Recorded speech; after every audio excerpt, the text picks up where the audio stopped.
నా కలలను నీ కన్నులతో చూడాలని ఆశే పడుతూ నీ అడుగుకు గొడుగును నేనై సాగాలని ఉంది.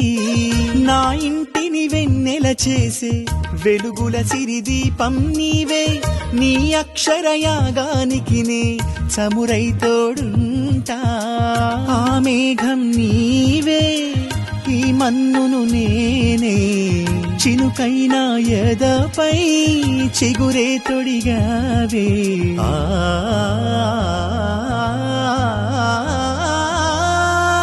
రాముడు అనుకోలేదు జానకి పతి కాగల